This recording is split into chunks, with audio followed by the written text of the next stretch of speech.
Dak li qal il-kap tal-Oppożizzjoni Bernard Grech biex tissaħħaħ l-awtonomija tal-PBS u biex verament ikonna xandir imparzjali hija xi ħaġa li sal-lum ħadd qatt ma qalha. Lillum il-kap tal-Oppożizzjoni qal li wasal iż-żmien u hawnhekk jiena ngħidlu proset li il-PBS ma jibqax dipartiment tal-gvern. Meta ma jibqax li jkollok dan għall-gvern ġab il-Ministru tax-Xandir Pubbliku. Ġejna morna lura jas niftakarhom imma qrajt. Għal-kap tax-xandir min għandu il-fuq minn 40 sena, min għandu l-fuq minn 50 sena jiftakar. Il-kap tax-xandir fl-80s. Waqt diskussjoni li saret fil-programm NetLife, l-ex ġurnalista tal-PBS Sergio Mallija fakkar kif ix-xandir pubbliku suppost jirrappreżenta lill-poplu kollu. Iżda dan mhuwiex iseħħ. Aħna għandna jkollna aħbarijiet fuq Television Malta, l-istazzjon pubbliku, li fl-aħħar mill-aħħar jagħmel skrutinju tal-istat, tal-istituzzjonijiet, tal-gvern, tal-parlament, tal-ġudikatura. Sergio Mallija tkellem ukoll dwar il-bord editorjali tal-PBS li huwa magħżul mill-Ministru.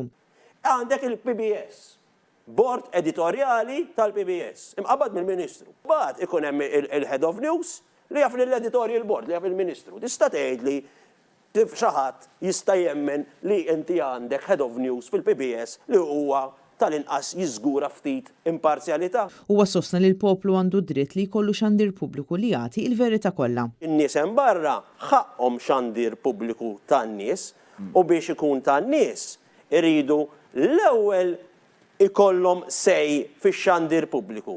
U nemmen li mbagħad maturità dak li qed issemmi li jkollna pjattaformi fejn il-kollega tiegħi ikun ukoll qed joffri servizzi bħal dawn qed jagħmel fuq in-net television fuq ix-xandir pubbliku għax mhux bid-dritt għax il-poplu huwa ta' interess pubbliku mhux li jinteressa l-poplu, ta' interess pubbliku li tkun taf dana id-dualizmu politiku u dak li qed jissemmew fil-partiti dana għad xi darba jien nispera li ħafna ġenerazzjoni ta' warajna kun xi ħaġa tal-passat. Min-naħa tiegħu il-preżentatur John Mallija qabel mal-proposta ta' Bernard Grech li m'għandux ikun hemm Ministru tax-Xandir filwaqt li ddeskriva bħala oxxena littra li rċevew il-producers tal-PBS. Dik litra hija oxxena, dik litra hija oxxena.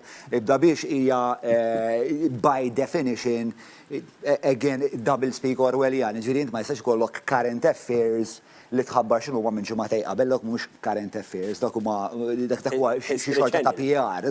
History Channel. History Channel forsi nara farfex imma qed naqblu le. Imma fil-datana. Jiena fil-datana eżatt aħna f'sija jinqareb kollox għasab wara ġimgħatej ma niċċajtax. Matul il-programm John Mallija għamilha ċara li hu se jibqa' jsemma leħnu biex jonqos element estrem ta' partiġjaniżmu fuq ix-xandir u t-televiżjoni, xi ħaġa li fi kliemu qed tħalli ħafna ħsara fuq is-soċjetà.